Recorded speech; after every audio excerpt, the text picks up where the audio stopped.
Welcome to Navigating the Customer Experience. Want to improve your organization's customer service? Looking for insider tips to knock your customer socks off? Then you're in the right place. Here's your host, Yannick Grant. Welcome to Navigating the Customer Experience. On today's episode, our guest is Lisa Levy. Lisa loves a good puzzle. After witnessing the confusion that ensued after new technology systems were integrated into offices in the 90s, she didn't panic. She saw an opportunity to establish effective processes that support employees and businesses grappling with evolving technology. Then a pattern emerged. Internal teams kept failing to communicate with one another in the wake of change. To respond, Lisa founded Lcubed Consulting.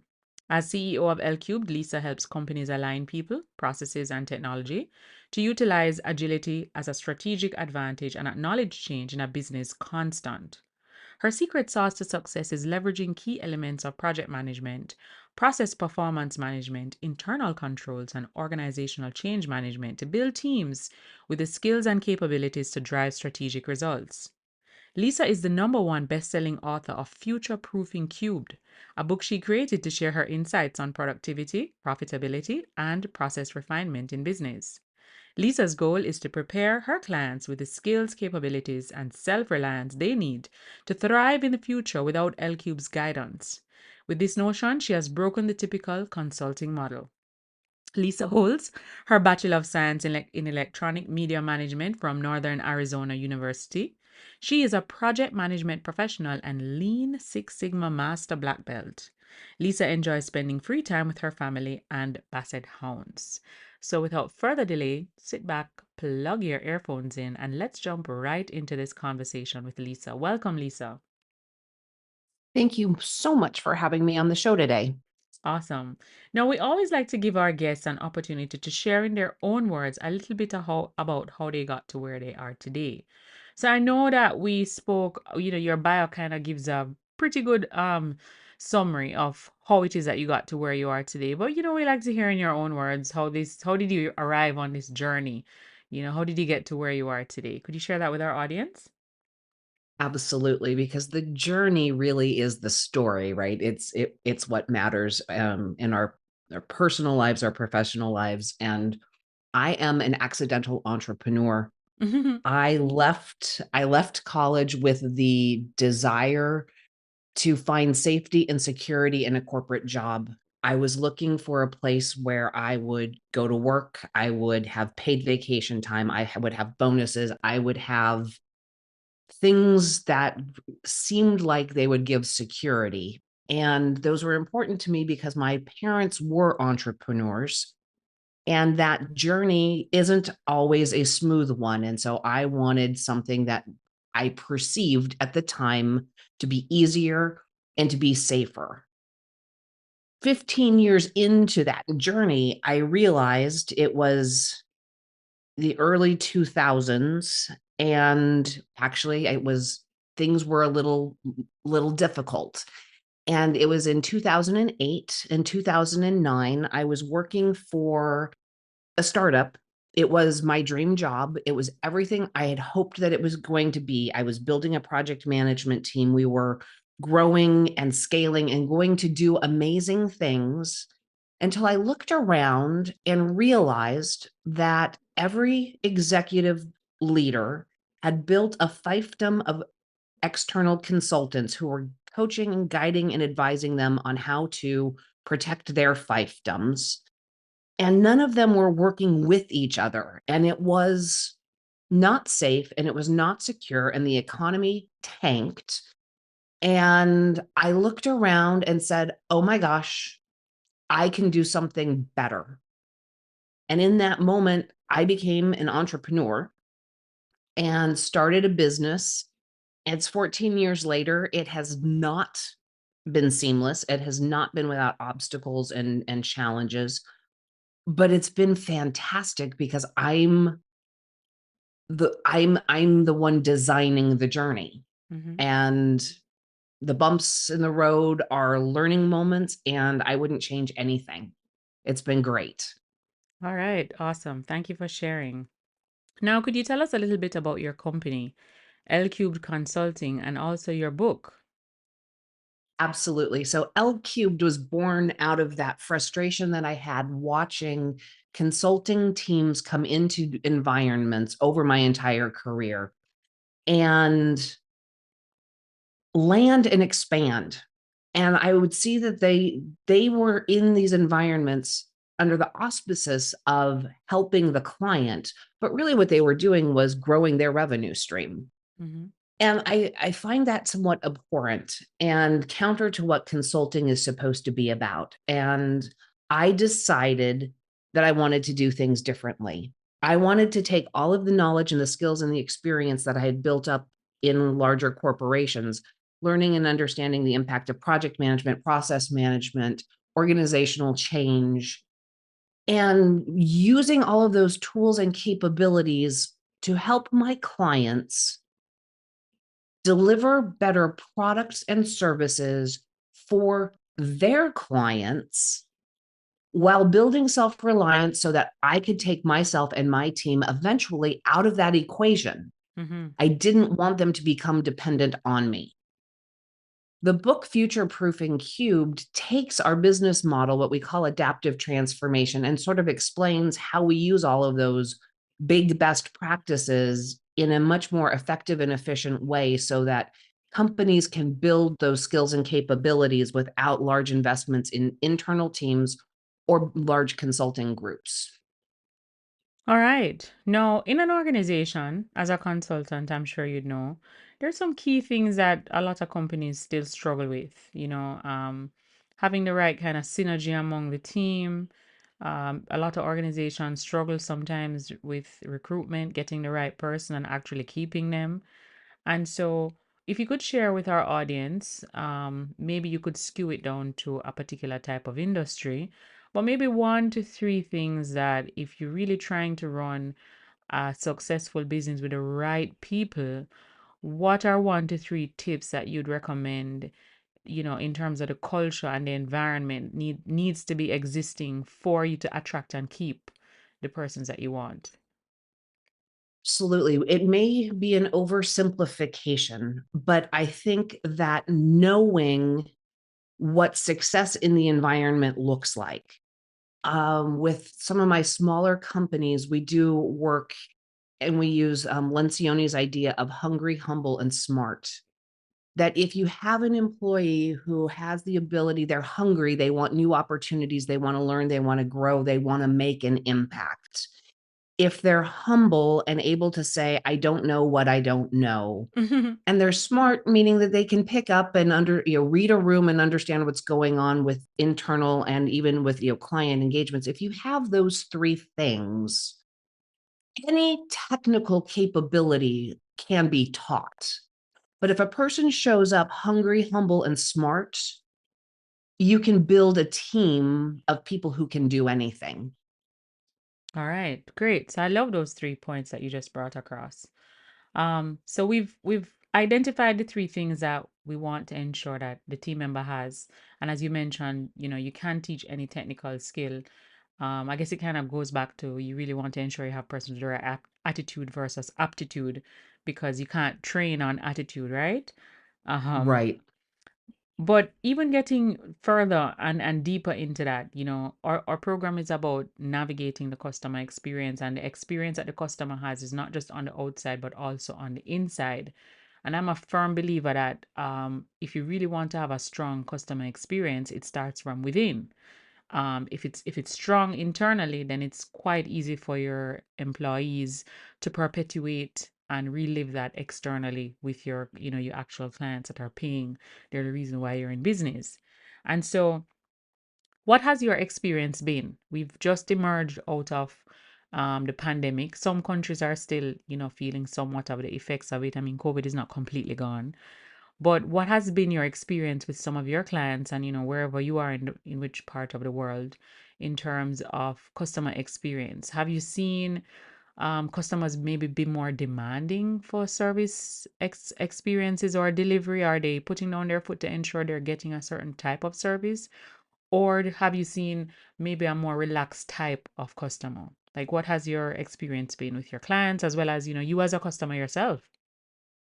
So there's so many things in that to play with. I want to play with your language, right? That the experience starts within. Mm-hmm. And I absolutely agree with that, right? That internally we have to understand the experience we want our customers to have. There's a disconnect more often than not when we think from the inside out and think that we know what our customers want and need. And I like to sort of flip that upside down a little bit and teach my clients to think from the outside in. And Mm. what I mean by that is actually asking their customers what they want, what they need, so that we're not making guesses and we're not making assumptions and we're not applying our own wants and needs onto potentially what our customers' wants and needs are. Right. Because oftentimes when we do that on the inside, we're really wrong, and we don't truly understand. So starting on the outside and understanding the customer, where are they at? What do they need? And with my clients in the pandemic, right, we had to do a lot of that because all of our wants and needs in March of 2020 changed dramatically. Mm-hmm. And so polling and getting that data and asking the questions so that we can adapt our products and our services to those needs. And it's the need they have today, but the big impact is what is their need going to be tomorrow, in 30 days, 60 days, 90 days. During the pandemic, I had the opportunity to watch one of my clients respond to the shutdown. So the company is a food distribution organization, and they have a national presence in the United States. Their primary job is to take food from a warehouse and deliver it to restaurants and service providers, in hospitals, in airports, in large conference centers, getting food to places where it's going to be cooked and served and sold. Mm-hmm. Overnight, their business shut down for 2 weeks, or so they thought. And they had the opportunity, they basically froze and did nothing initially until they brought the leadership team together in this world called Zoom that they had never interacted in. There were people meeting each other, seeing each other in face-to-face interaction for the first time in 20 years. They've just never been in the same space together. They're panicked, they're at home, everything is a nightmare. Mm-hmm. And one person is, raising their hand, literally shaking their hand in front of the camera, trying to get everybody's attention to say, "Hey, I have an idea. We have all this food in our warehouses, and it's not getting to people who need to eat. We have produce, we have things that are going to start spoiling and serve no use to anybody if it's rotting in the warehouse. How about we figure out how to take our food and deliver it to shelters, to food kitchens, to places where there are people who cannot get to food? We're gonna spoil it off. We're gonna write it off. It's going to waste one way or another. Why don't we make it a donation?" Mm-hmm.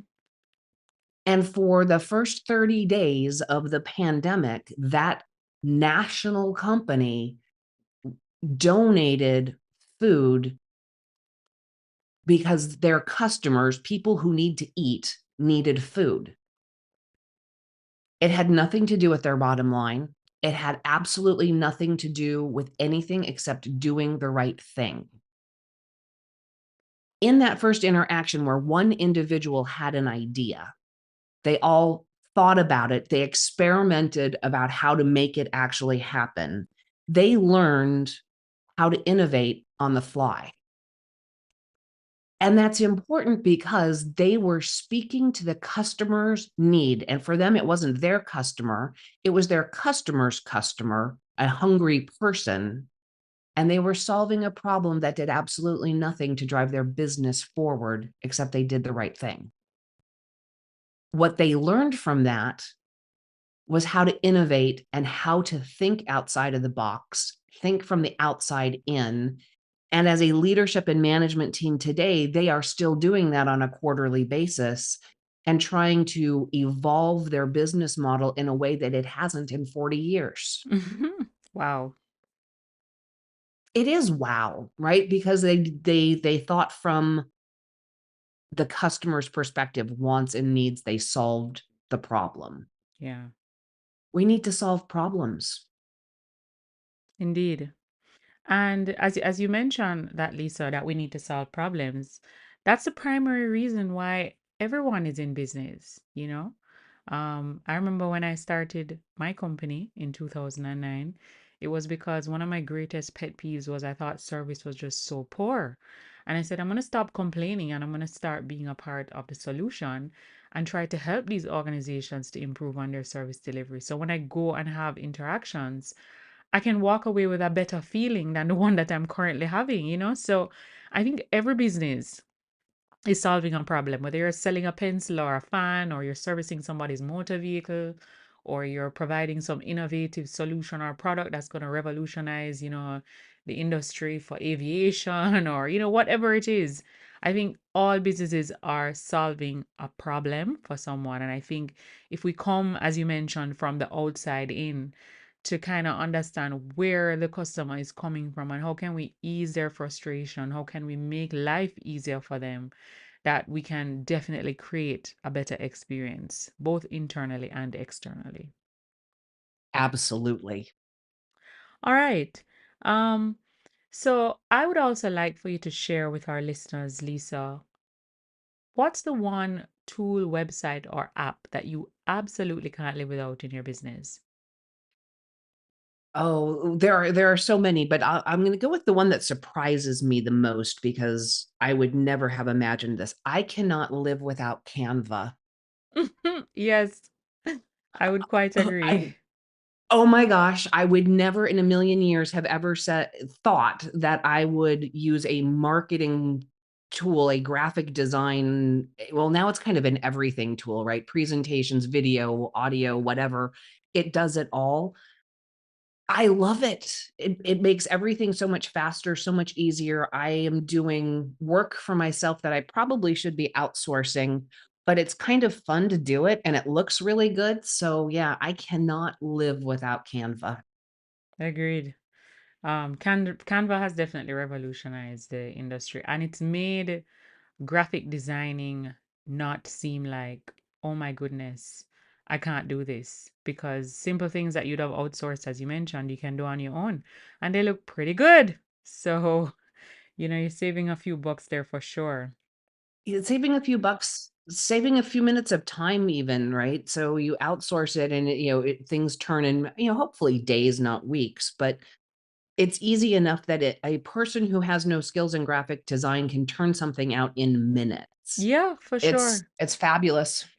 It is. My daughter is in her final year in high school, and she's a part of the school newspaper. And she sees me use Canva, and she asked me if she could, like play around with it a bit to put out some stuff that she wanted to do, promoting for the newspaper and for the school. And well, I guess at that age, at 17, you can definitely, you're creative and innovative, but she wasn't even using the platform for like an hour. And I was just so surprised at the newsletter that she produced, the video that she was able to generate from all of the pictures that she had taken. I mean, just simply amazing. I mean, I'm not saying that she couldn't have used other applications, but as you mentioned, Canva kind of found a way to bundle everything in one. So you could just do all the things in that one platform.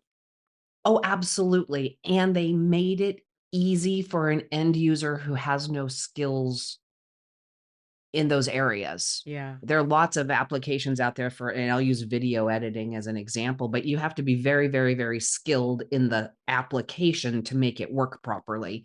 And Canva just sort of magically does it for us. indeed. Could you also share with our listeners maybe one or two books that you've read recently, or even a book that you read a very long time ago that has had a big impact on you?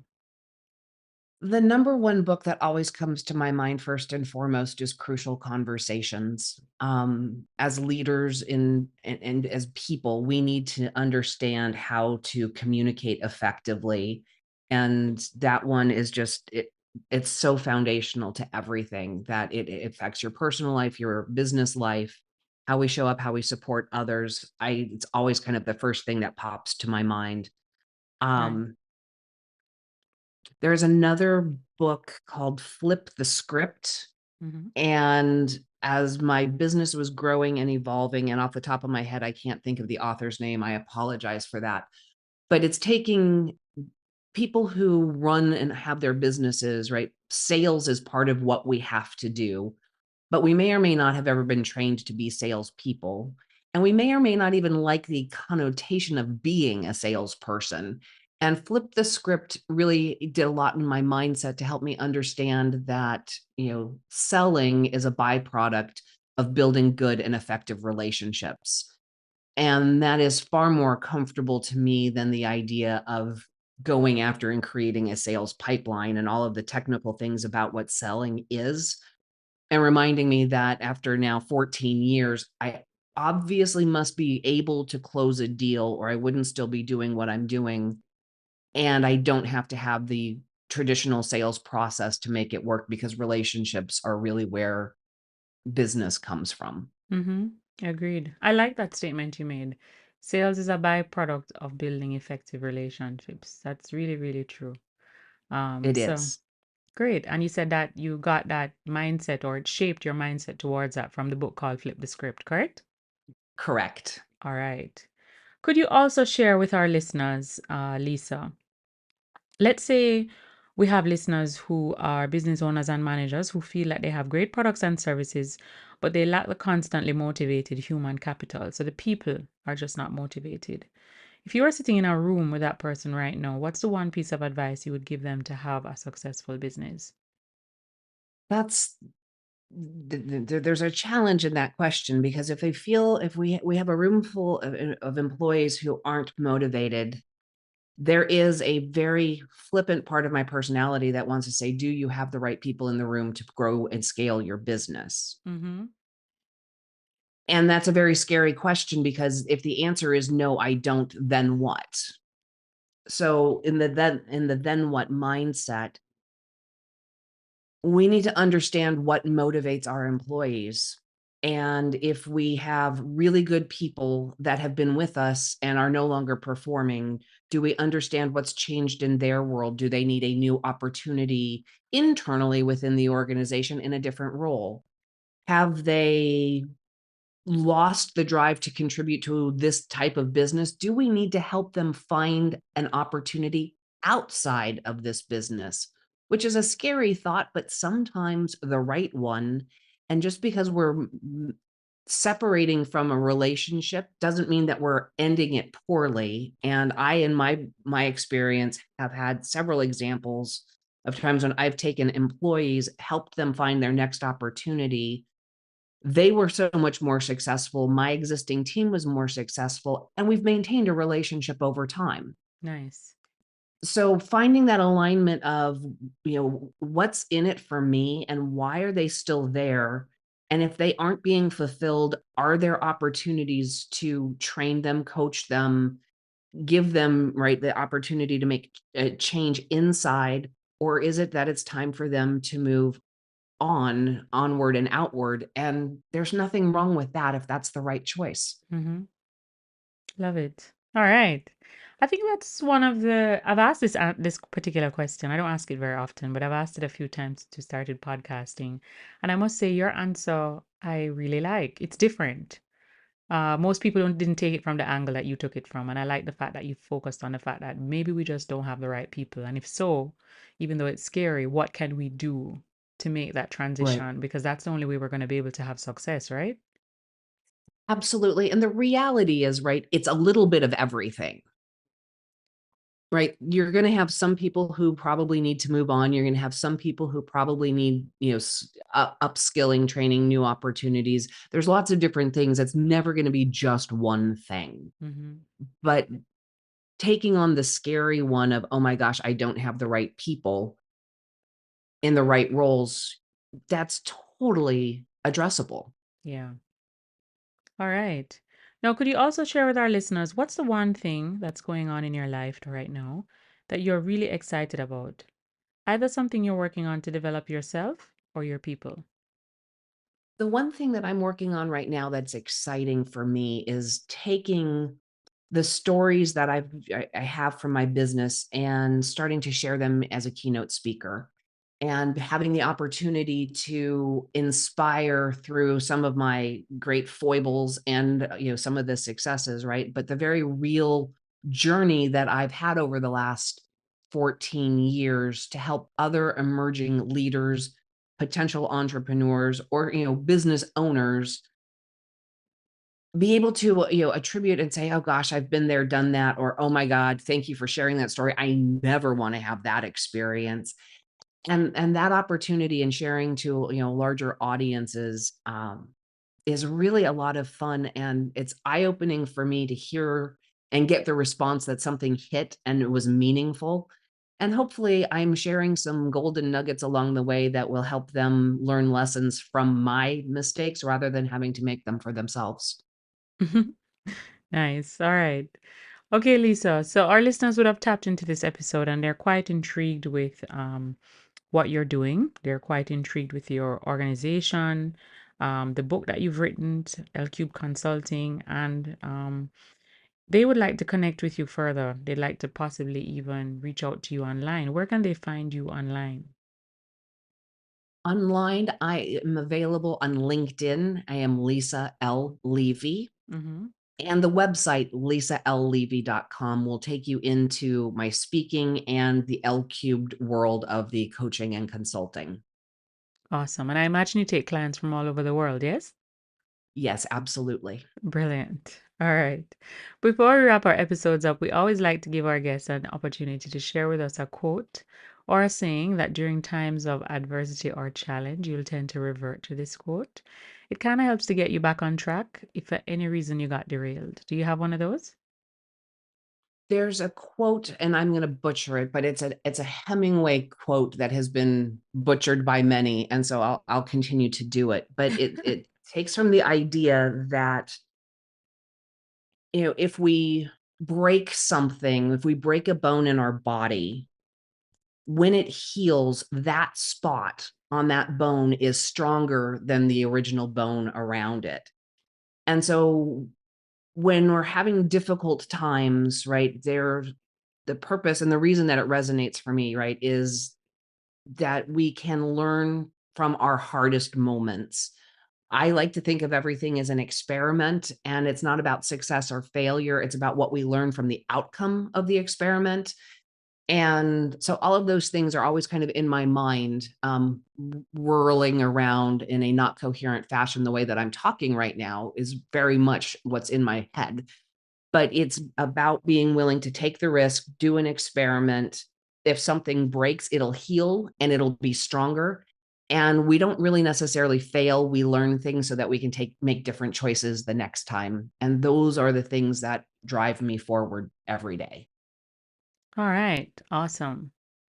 Well, thank you for sharing, Lisa. We really appreciate you taking time out of your very busy schedule today to jump on this podcast with us and share all of these great nuggets as it relates to, building a strong culture in your organization, ensuring you have the right persons in the organization. I particularly like the section where you spoke about being hungry, being humble, and being smart. I think those are three key things our listeners will definitely take away.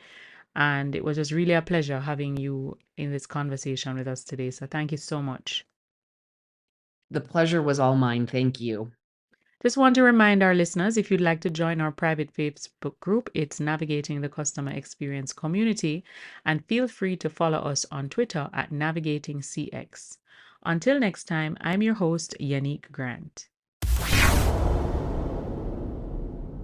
We also have a new book available on Amazon, The ABCs of a Fantastic Customer Experience. It's available in ebook and paperback. So if you want to increase revenue in your organization, build a stronger service culture, and create employees or develop employees who are really mastering service delivery in your business, you need to grab a copy of this book. Until next time, I'm your host, Yannick Grant. Thanks for listening. For more awesome resources to take your customer service game to another level, head over to navigatingthecustomerexperience.com. See you next time.